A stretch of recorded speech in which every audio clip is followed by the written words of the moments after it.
इथं आता आम्ही रजिस्ट्रेशन दाखवलं, स्कॅन वगैरे केलं. आता चाललो वरती वापस. तसं आतमध्ये ट्रॉफिकमध्ये वापस अडकल्या. थोडंसं निघलो गेलं की ट्रॉफिक लई गर्दी चालू आहे. पाऊस लय वाढलेला आहे आता. ते इथे सोडतायत.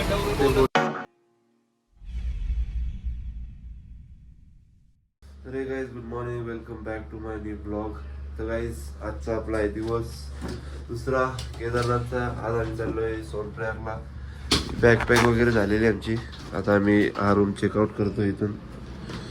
चला निघू इथून. पहिले इथून आम्ही जी बस काल तुम्हाला तिकीट दाखवलेली मी ती बस केली. पहिले डायरेक्ट इथून जातो आम्ही वॉक बेक करून बस जवळ. पहिले नंतर भेटतो तुम्हाला. तर काही आता पोचलो आम्ही. हीच बस आहे आमची. आता तिकीट वगैरे दाखवली बस बिसमध्ये आणि बॅगा ठेवले त्यांनी. नाश्ता करता पहिले आम्ही. चला नाश्ता करून भेटता. आता बस निघणार आहे. हीच बस आहे आपली. आता आम्ही जरा वॉक करायला गेलो तसाच. आपलं वरती 2 शेड आहे. तर चला भेटूया पुढं कुठं तरी. काय आता मग निघलो फायनली साठी. बघू कुठं थांबलाय ना. तिथं एक छोटासा ब्रेक घेतलेला. आता आम्ही खाली जाऊन हे सगळं आणले. तर इथून 4-5 तास लागतील पोचायला. 4-5 तास लागले. बघू अजून ते सांगतात 2-3 वाजेपर्यंत पोचू. आता तो ऑनलाईन होतो काहीतरी 9:56 झाले. 10 म्हणजे 4-5 तास अजून लागतील. म्हणजे 3 वाजतीलच. बघू आता पुढचा काय प्रवास कसा असतो. काही जवळ 10-15 मिनटं झाली. सोनप्रयागच्या लई जवळ आलो आम्ही. बघू शकता इथून लई ट्रॅफिक लागतं. बस विषय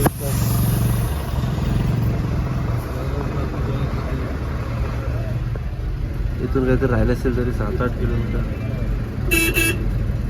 ट्रॅफिक लागलेलं नाही.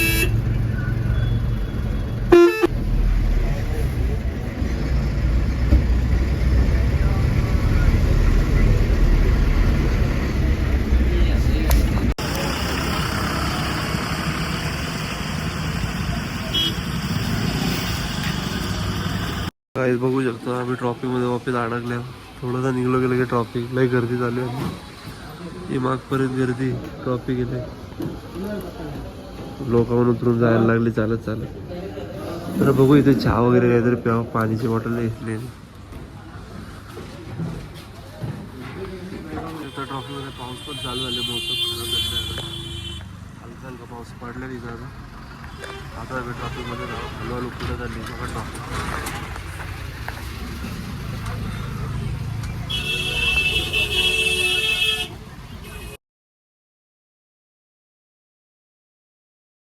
ते बोलतात थोडं होतं पण त्याला सांगितलं आम्ही की नका इथं जाऊ.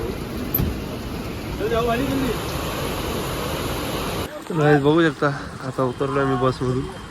मजबूत रश इथं मागं. बघू कसं होतं काय समजा नाही. आता लई जास्तीच गर्दी आहे. तर काहीच आता आम्ही आलो सोनप्रयागला परफेक्ट. कारण की आम्ही 2 किलोमीटर खाली ते उतरवलेला. तिथून चालत आलोय. बॅग ओरली एवढी लांब. आणि आता इथून गौरीकुंडच्यासाठी बघायला लागलं तर गाडी ते काय ते 150-100 रुपये घेतात बोलतं. मला थकवा आले. त्याला दाखवतो पुढं गेल्या.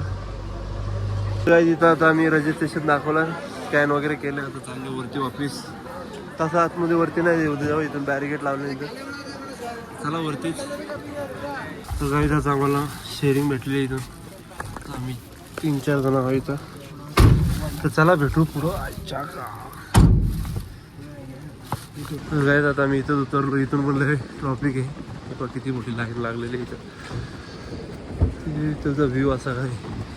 इथून 400-500 मीटर आहे. तर चला चालत जाऊ. आम्ही खालीच उतरलो गाडीची. चला भेटतो पुढं जाऊनच. तर जसं का तुम्हाला माहिती आहे आम्ही गौरीकुंडला आलो इथं. तर इथं लय रूम सोडल्यानंतर रूमचं रेट लय हाय आहेत. कुठं 4,000 आहेत, कुठं 4,500 आहेत. तर आम्हाला 1-2 हजाराला असा रूम भेटले. ठीक आहे झोपाचे सकाळी काय 3-4ला निघू. इथं असं एक रूम आहे. इथं बेड आहे. मग इथं असा काय बेसिंग एरिया आहे आणि इथे वॉशरूम आहे. ठीक आहे म्हणजे 2 हजारात. तसं 500 रुपये डॉर्मेटरीला देण्यापेक्षा काय येतील ते 750-700 रुपये पण आरामशीर. तर असं काय मी आता ती दोघा पण म्हणजे दोघांना आणायला गेल्या ती खाली. आणि इथूनच काहीतरी ते बोललं का इथून ट्रॅक पण चालू करू शकत आहे तुम्ही. हे इथून ट्रॅक चालू. आता ते दोघं येतात मग तुम्हाला भेटवतो. आणि जसं का सांगतात लोक की गर्दी आहे तर खरीच गर्दी पण लई आहे. आणि बघायला गेला तर जे शेअरिंगवाले आहेत इथून गौरीकुंडशी सोनप्रयागला जातात त्यांना तर लयच गर्दी आहे लयच. कारण की लाईन लागलेली 2-3 किलोमीटरपर्यंत लाईन लागलेलीच आहे. तर बघू सांगता पुढं अजून काय काय. आता जरा भीती तर वाटले गर्दी बघून तर सगळा नीटच होईल. तर चला भेटतो पुढं. आता जेव्हा पहिले फ्रेश बीच होता जेव्हा बिवाला काहीतरी मागवता येतात ते बोललं जेवायला बिवाला पण आणून द्या मी तुम्हाला. तर चला भेटू काहीतरी काय फ्रेश पहिले होता मग भेटता तुम्हाला. जेवायला पण आले बघू शकता. बटर पुलाव, रोट्या, दाल भात, कांदा. मला झाले जाम सर्दी. आता जेवता ब्लॉग एड करून झोपता पडल तो. चला काहीच भेटता जेवण बिवून पहिले जेवता लय 34 वाजता तर झोपता डायरेक्ट. तर काही जसं तुम्ही बघितला तर जेवण झाले आमचा सगळा. तर हा ब्लॉग मी इथेच एंड करतो. जर ब्लॉग पटला असेल तर लाईक कमेंट नक्कीच करा. तर भेटूया उद्या सकाळी. कारण की उद्या सकाळी आम्ही निघणार आहे 3 वाजता. तर बघू पुढचा प्रवास कसा होतो. Thank you for watching. बाय.